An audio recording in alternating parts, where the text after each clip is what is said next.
Khammam parliament నియోజకవర్గ voter మహాశయులకు విజ్ఞప్తి. మే 13వ తారీఖున జరగబోయే ఖమ్మం పార్లమెంటు ఎన్నికల్లో మీరు తప్పకుండా పాల్గొని మీ ఓటు హక్కును వినియోగించుకోగలరు. ఎన్నికల్లో ఓటు వేయుటకు డబ్బులు లేదా ఇతర బహుమతులు ఇచ్చినను లేదా తీసుకున్నను నేరంగా పరిగణించబడుతుంది. నా పేరు దందాల సుధాకర్. కల్లూరు మండలం ఖమ్మం జిల్లా చెన్నూరులో ప్రభుత్వ ఉపాధ్యాయుడిగా పనిచేస్తున్నాను. జరగబోయే ఎలక్షన్స్లో 100% ఓటింగ్ లక్ష్యంగా ప్రజలను చైతన్యపరిచేటటువంటి ప్రక్రియలో భాగంగా బైక్ ద్వారా ఈ నెల 24వ తారీఖున గౌరవ కలెక్టర్ గారి ద్వారా ఈ చైతన్య యాత్రను ప్రారంభింపజేసుకొని ప్రజలను చైతన్యపరుస్తూ ఈరోజు కల్లూరు మండలంలో ఈ యాత్రను కొనసాగించాలని గౌరవ తహసీల్దార్ గారికి అదేవిధంగా గౌరవ ఎండిఓ గారికి తెలియజేయడం, వారు ఈ యాత్రను ఈ మండలంలో ప్రారంభింపజేయడానికి అంగీకరించారు. వారికి ధన్యవాదాలు తెలియజేసుకుంటూ సార్ను మాట్లాడవలసిందిగా కోరుతున్నాను. చెన్నూరు గ్రామ స్కూల్ టీచర్ సుధాకర్ గారు స్వీప్ కార్యక్రమంలో భాగంగా స్వచ్ఛందంగా హాలిడేస్లలో ఓటరు అవగాహన కార్యక్రమం మీద ప్రతి గ్రామాన తిరుగుతూ ప్రతి ఓటరు కూడా ఓటు హక్కు వినియోగించుకోవాలని ప్రతి అవగాహన కల్పిస్తున్నారు. మీరు గత 2 ఎలక్షన్ల నుంచి కూడా అంతకుముందు కూడా ఈ కార్యక్రమాలు చేపట్టి ఓటర్లలో అవగాహన కల్పిస్తూ ఓటర్ శాతం పెంచడానికి చాలా బాగా కృషి చేస్తున్నారు. వీరు ఎండాకాలంలో కూడా తగు జాగ్రత్తలు తీసుకొని ఈసారి కూడా సఫలీకృతం కావాలని కోరుకుంటూ ఈ కార్యక్రమాన్ని అందరి సమక్షంలో ప్రారంభించడం జరుగుతుంది. ఖచ్చితంగా మరి ఆయన నిర్ణయించుకొని ప్రజలను చైతన్యం చేయాలని, ఓటర్లను అందరూ చైతన్యం చేయాలని, ప్రతి ఒక్కరు కూడా 100% ఓటింగ్ చేసేయాలని తన లక్ష్యం ఏర్పాటు చేసుకొని ఈ యొక్క కార్యక్రమాన్ని యాత్రను చేస్తున్నారు. ఈ యొక్క సుధాకర్ గారి యొక్క ఈ యాత్ర సఫలీకృతం కావాలని, మరియు ఇట్లా ప్రతి ఒక్కరు కూడా బాధ్యతగా గుర్తెరిగి ఓటేసేది ప్రతి ఒక్కరు కూడా గుర్తెరిగి అందరూ కూడా చైతన్యం పొంది 100% ఓటింగ్ చేయుటకు అందరూ కూడా మళ్ళీ ప్రయత్నం చేయాలని, మరి ఈ యొక్క కార్యక్రమం వ్యక్తిగతంగా తన సొంత ఖర్చులతోనే మరి దంతూరు సుధాకర్ గారు చేయడం నిజంగా అభినందనీయం. ఈ సమయంలో నన్ను అభినందిస్తూ ఈ యొక్క యాత్ర సఫలీకృతం కావాలని, ప్రతి ఒక్కరు కూడా దీని ద్వారా చైతన్యవంతులు కావాలని కోరుకుంటూ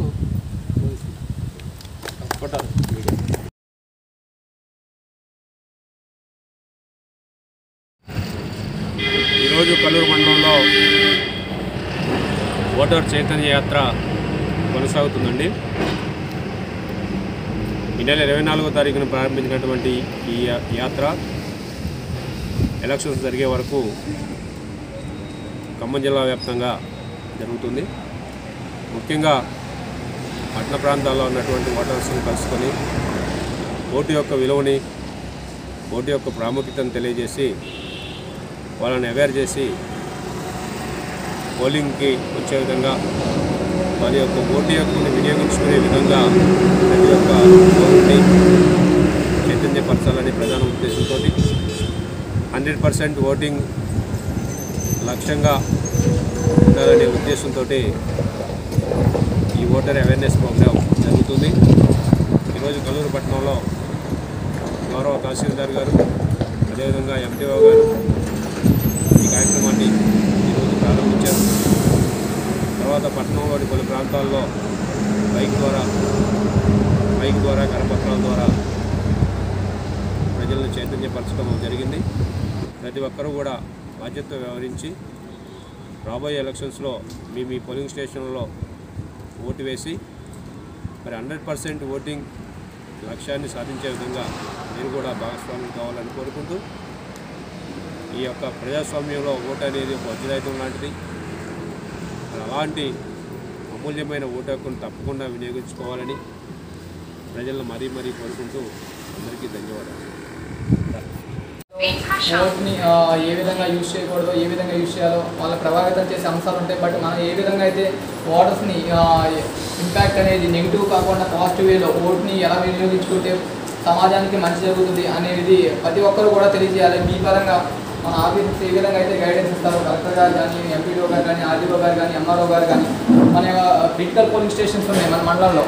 ఒక 6 పోలింగ్ స్టేషన్స్, చెన్నూరు ఒకటి, వెన్నవల్లి ఒకటి, కాన్కాన్పేట, కల్లూరుకు సంబంధించి, ఇంకా కప్పలబంధం, చిన్నకోరుకొని, ఈ యొక్క విలేజెస్కి సంబంధించి ఎవరైతే మెయిన్ అక్కడ ఉన్న ఆఫీసర్స్ కానీ, మొత్తం గ్రామ సమితికి సంబంధించి సభ్యులు కానీ, అధికారులు కానీ అందరూ కూడా కోఆపరేషన్ అనేది ఈ ఎలక్షన్ సంబంధించి చాలా ఇంపార్టెంట్. ఎలక్షన్ సంబంధించి ఓటర్స్ని ఏ విధంగా ఇబ్బంది పెడతారో, ఏ విధంగా గొడవ పెడతారో, వాటికి సంబంధించి ఏదైనా ప్రాబ్లమ్స్ ఉంటే మనకి టీమ్స్ ఉన్నాయి, ఎస్ఎస్టీ ఉన్నాయి, ఎఫ్ఎస్టీ ఉన్నాయి, ఎంసీసీ ఉన్నాయి. మనకి ఏంటంటే ఎస్ఎస్టీ మీకు అంత యూజ్ అవ్వకపోవచ్చు, బట్ ఎఫ్ఎస్టీ ఒకటి, ఎంసీసీ ఒకటి మన యొక్క లిమిట్స్లోనే ఉంటాయి. కాబట్టి మనకి ప్రాబ్లమ్ నాకు అంటే వైలేషన్ సంబంధించి ఎంసీసీ సంబంధించి కూడా మన ఆఫీసర్స్ అందరూ ఉన్నారు.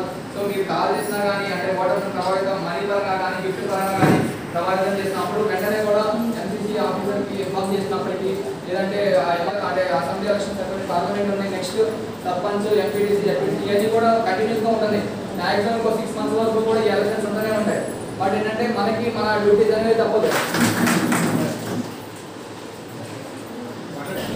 వేదికను అలంకరించినటువంటి పెద్దలందరికీ నమస్కారం.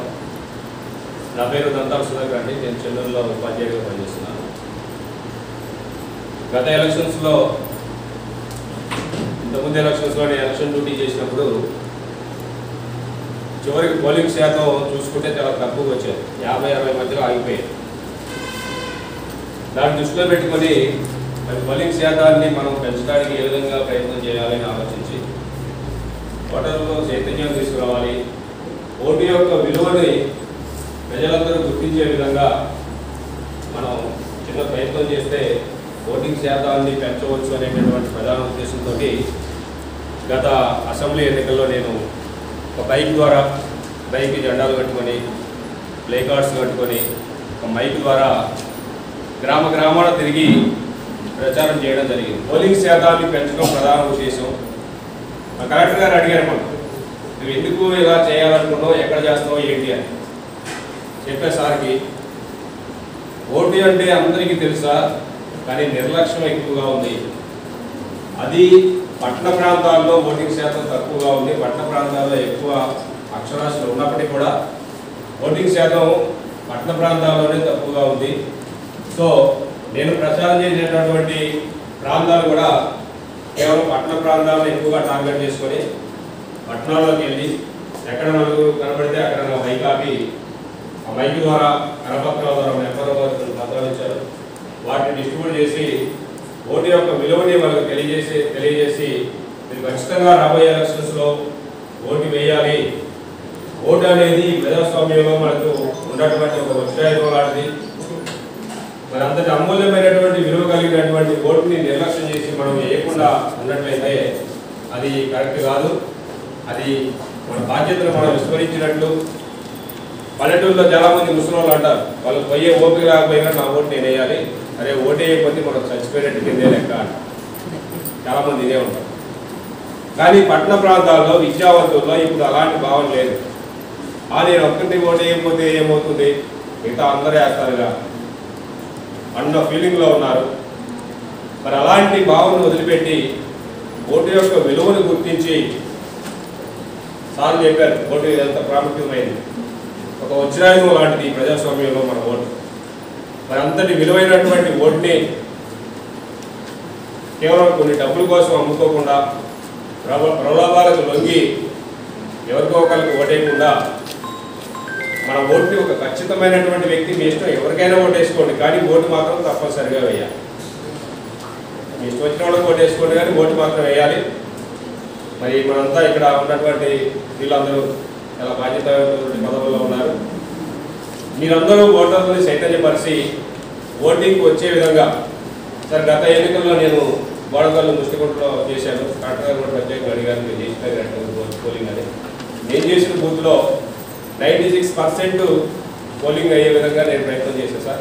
ఉన్నటువంటి ఏజెంట్ని, బూత్ లెవెల్ ఆఫీసర్స్ని, ఎప్పటికప్పుడు చూసుకొని కౌంటింగ్ చూసుకొని రానిటువంటి ఓటర్స్ ఎవరెవరు ఉన్నారు, ఏ ఊళ్ళో ఉండడా లేదా అంటే ఉన్నాడు సార్ అంటే ఎప్పటి పంపించేవాళ్ళు. ఆటో కానీ 3 చక్రాల బండితో కూడా తీసుకొచ్చి ఓటేసి కేవలం మా బూత్లో ఓటు వేయని వాళ్ళు ఎవరు అంటే హైదరాబాద్ చౌరలో, చెన్నైలో సాఫ్ట్వేర్ జాబ్ చేసేవాళ్ళు మాత్రమే మిగిలిపోయారు. మిగతా అందరినీ చివరి నిమిషంలో చివరి 1 అవర్లో అందరూ తీసుకొచ్చి ఓటు వేయించే ప్రయత్నం చేశారు. ఆ ప్రయత్నంలో నేను సఫలీకృతం కావడం జరిగింది. మరి అందరూ అట్లా బాధ్యతగా తీసుకొని ప్రతి ఒక్కరూ కృషి చేసినట్లయితే 100% ఓటింగ్ సాధించడం పెద్ద కష్టమేమి కాదు. ఓటింగ్ లక్ష్యంగా మన కలెక్టర్ గారు కూడా చాలా ప్రయత్నాలు చేస్తున్నారు. నేను వెళ్ళినప్పుడు అపాయింట్మెంట్ కూడా లేకుండా నేను వెళ్ళాను. నా యొక్క ఉద్దేశం చూసి, నేను చేసే ప్రచార యాత్ర పైకి ఉద్దేశం చూసి సారు 45 నిమిషాలు శాంబల్ నుంచి బయటకు వచ్చి నామినేషన్ అంత బిజీగా ఉన్నా కానీ నా దగ్గరకు వచ్చి ఇట్లా మాట్లాడి అప్రిషియేట్ చేసి జిల్లా స్థాయి అధికారులు తీసుకొచ్చి ఫోటోలు తీపించి వీడియోలు తీపించి చాలా మంచిగా ప్రోత్సహించడం జరిగింది. ఎందుకంటే అది నా గురించి కాదు ప్రోత్సాహం, నేను చేసే పని అది ఇప్పుడు ఖచ్చితంగా మనకు అవసరమైనటువంటి పని. ఎలక్షన్స్ టైంలో 100% ఓటింగ్ లక్ష్యంగా కరెక్ట్గా ఏదైతే చేస్తున్నారో దాన్ని తోడ్పాటుగా నేను చేపట్టిన పని కూడా అదే విధంగా ఉంది కాబట్టి ఆ విధమైనటువంటి ప్రిఫరెన్స్ కరెక్ట్గా మనకి ఇవ్వడం జరిగింది. మరి నేను ఒకటి ఈ సందర్భంగా నాకు అవకాశం ఇక్కడ ఇచ్చానంటేనే చాలా ధన్యవాదాలు తెలియజేసుకున్నారు.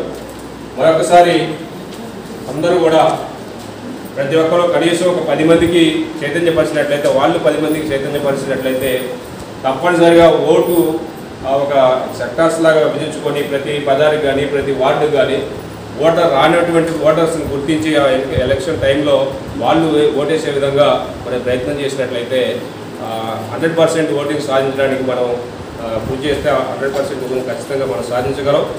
ఇంకో విధంగా ఇంకోటి మన ఆండ్రాయిడ్స్ యాప్స్ ఉన్నటువంటి వాళ్ళందరూ కూడా సివిజిల్ యాప్ని డౌన్లోడ్ చేసుకోవాలి. సివిజిల్ యాప్ ద్వారా చాలా ఖచ్చితమైనటువంటి ఫలితాలు తక్కువ టైంలో వాళ్ళు చర్య తీసుకుంటున్నారు. టోల్ ఫ్రీ నెంబర్ 1950కి మనం డైల్ చేసినట్లయితే మనం ఒక విషయం గురించి మనం కంప్లైంట్ చేస్తే మన వివరాలు కూడా గోప్యంగా వస్తారు. తెలియజేయరు పలానా వాళ్ళు నాకు చెప్పారు అని వాళ్ళకి తెలియజేయకుండా వితిన్ 1 అవర్లోనే వాళ్ళ మీద వాటి మీద చర్య తీసుకునేటటువంటి అవకాశం ఉంది. మరి ఆండ్రాయిడ్స్ కోసం మనకు అందరికీ ఉన్నాయి. చాలామంది స్టూడెంట్స్కి ఇంటి దగ్గర కూడా ఉంటే అందరినీ దాన్ని యాప్ డౌన్లోడ్ చేసుకొని దాంట్లో చాలా విషయాలు తెలుసుకోవచ్చు. ఇంతకుముందు మనకి మన వార్డ్ నెంబర్ ఎంత, సీరియల్ నెంబర్ ఎంత, ఇవన్నీ పెద్ద పెద్ద కట్టాలు తెలియజేసుకున్నాం. కేవలం నెంబర్ తోటి ఒక యాప్లో నెంబర్లు కొట్టేస్తే మనకి డీటెయిల్గా మొత్తం మన డీటెయిల్స్ అన్నీ వస్తాయి. తెలియనటువంటి వాళ్ళకి ఆ డీటెయిల్స్ అందజేయచ్చు.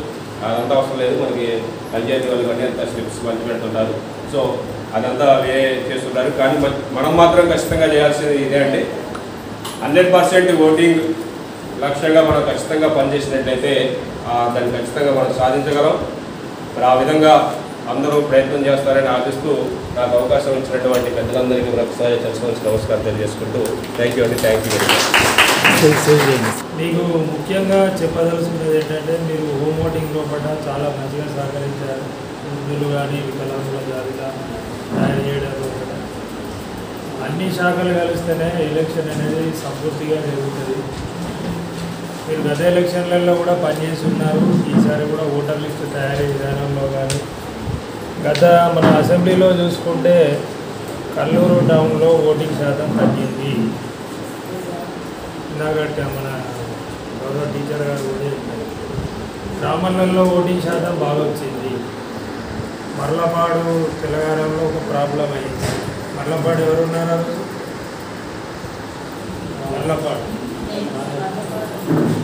ఇంకా ఉన్నారు. తెలంగాణ మర్లపాడు కొన్ని క్రిటికల్ పోలింగ్ స్టేషన్లలో చాలా ఇబ్బంది. ఓటు హక్కు అనేది వజ్రాయుధం అందరూ అన్నీ చెప్తారు. కానీ ఈ మధ్యలో ఏంటంటే కొద్దిగా యువత, పెళ్ళైన వాళ్ళు, హైలీ ఎడ్యుకేటెడ్ వాళ్ళే ఓటు హక్కు విలువను గుర్తించడం లేదు. మీరు ఇక్కడి నుంచి వెళ్ళిన తర్వాత గ్రామాలలో ఒక గ్రామ మహిళా సంఘాలతో ఒక మీటింగ్ పెట్టి మాకు ఫోటోల ద్వారా పంపాలి. ఏంటంటే ఒక అవగాహన, తప్పనిసరిగా ఓటేయాలి. ఎవరు నచ్చని వాళ్ళు ఉంటే నోటాకరణ చేయాలి కానీ ఖాళీగా ఉంచకూడదు. తర్వాత ఓటు నమోదుల్లో కూడా మహిళల పాత్ర అనేది తగ్గిపోతారు. ఓటు శాతం 18-19 చూస్తే లాస్ట్ ఇయర్ 4% ఉన్నది, ఈసారి 1.గా వచ్చింది. పెళ్ళైన వాళ్ళు కానీ పెళ్ళైపోయిన వాళ్ళు కానీ మహిళలు అంటే ఇంతకు సమాజంలో కొంత వివక్ష ఉంది.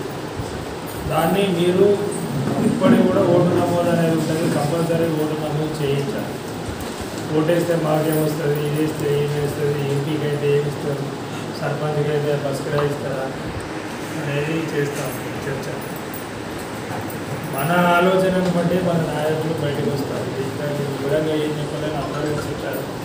ముఖ్యంగా నేను చెప్పదలుచుకున్న ఒక 4 విషయాలు ఉన్నాయి. అందరూ కూడా విజిల్ యాప్ను ఇన్స్టాల్ చేసుకోండి. అక్కడ చూపించిన విధంగా మద్యం మత్తు పదార్థాల పంపిణీ ఇది చాలా పెద్ద అంశం. మనం ఏదో అనుకున్న వాళ్ళు ఏదో ఇస్తారు, వీళ్ళు ఏదో తీసుకుంటారు, కానీ మన ఆత్మగౌరవాన్ని అక్కడ చంపుతున్నారు. గాడిద పంది అనేది మధ్య వాట్సాప్లో వస్తారు. పందికైనా 3000, అంతకంటే తక్కువ మన విలువ అనేది అంటారు. అంటే 2000 ఇందాకేదో సార్ పంది కొంటే కూడా 3000, మన 5 సంవత్సరాలు అమ్ముడుపోయేది 2000. అవునా కాదు? ఆలోచించండి. నేను అదే చర్చ లేవనెత్తాను. మనిషి విలువ అంటే జంతువు కంటే హీనమా? మద్యం వల్ల ఏమైందంటే అదే ఓటర్ లిస్టు గణాంకాలు చెప్తున్నాయి. ఇప్పుడు మహిళల సంఖ్య ఎక్కువ ఉన్నది, పాపం విధవరాల్లో ఉన్నారు, భర్తలందరూ చనిపోయారు 60 దాటిగా. రీసెంట్గా కూడా 3 ఆత్మహత్య చేసుకున్నారు. ఒక ఆయన లివర్తో 35 వయసులో చనిపోయారు. అంటే నేను చెప్పేది ఆ సబ్జెక్టు పోవట్లేదు. మద్యం మత్తు పదార్థాల పంపిణీ. ఎలక్షన్ టెక్నాలజీని వాడండి, అందరూ కూడా డౌన్లోడ్ చేయండి. ఈ మహిళా సంఘాలలో కూడా చేయండి. ఉచితాల పంపిణీ ఇచ్చేది ఏమి ఇస్తారు? ఏదో బరినవి ఏదో చిన్నవి అందరూ పిలిపించింటారు. అక్క తిరగలేదు, లేని పండించి వాళ్ళు ఏదో ఊళ్ళో లేని వాళ్ళందరూ ఇప్పుడు అక్కడ దిగుతారు. బయట నుంచి వచ్చి మీకు మాకు శుభ్రంగా కలుగుతారు. మీద మాది కులనే ఇక్కడ అంటే ఒక బర్త్డే ఫంక్షన్ వాడు ఎన్నడూ పిలవాడు, ఇప్పుడే వెళ్తాడు. బర్త్డేకి రా ఇచ్చి అందరికీ రంగురంగు చిన్న చిన్న ఇస్తారు. ఇచ్చి అక్క ఇది అది అని ప్రలోభం. ఉచితం వల్ల ఏమవుతుంది? ఆలోచన చెప్పేది విజిల్ యాప్ అనేది వాడండి. అట్లా అనానిమస్ అంటే గోప్యత అనేది ఉంది. ఒక ఫోటో తీసి చెప్పండి. చేసి ఎలక్షన్స్ మజిల్ పవర్ అంటే కులము మతము